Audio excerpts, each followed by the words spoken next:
Kilichotokea hapa leo ni tukio la kijana mmoja kumuua mwenzake, ambako wanasema chanzo ni kwamba ni aliyemuua ni shemeji yake, tuseme kama pana mahusiano ya kimapenzi. Kwa hiyo wanasema mdogo wake alimuita huyo kijana mahali wakutane. Walipokutana kaka akaja na kisu ndo akamchoma. Kwa hiyo anamtuhumu kwamba anatembea na mdogo wake ndo akamchoma kisu hadi kupelekea umauti.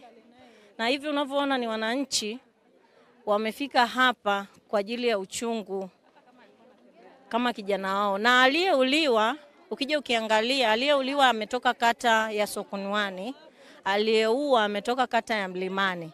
Kwa hapa tumechanganikana Sinoni. Tumechanganikana wa Mlimani, wa Sinoni pamoja na Sokonwani. Inauma, kwa kiuhalisia inauma kama mzazi. Kwa sababu ukija ukiangalia kijana anaenda mwaka wa chuo, mwaka wa pili, wewe ukiangalia utajisikiaje hata kama ungekuwa ni wewe.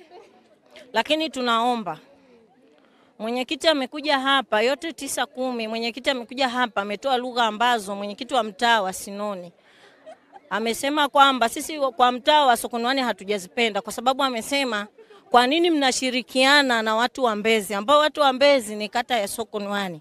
Ukiangalia tumetenganishwa na barabara. Aidha nyumba hii imeungua moto, watakao kuja kuzima ni wananchi wake tu? Jibu ni kwamba ni hapana, tutakushirikiana wote kwa pamoja.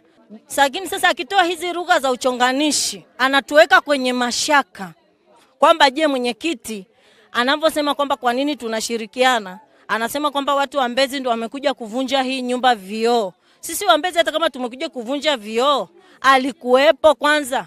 Alikuwepo? Mwenyekiti anakuja hapa jamani, sipamejaa? Sipamejaa? Sasa alijuaje? Tungekuwepo tungesha, kama ni matendo kufanyika, matendo yote machafu, kuchoma nyumba moto, kufanya nini, tungeshafanya. Lakini sisi tumekuwa na hekima. Japo watu wamevunja vioo, wamefanya nini, lakini bado tuna hekima kwa sababu likuwa ndani ya uwezo wetu. Tumekuja hapa tangu saa 2.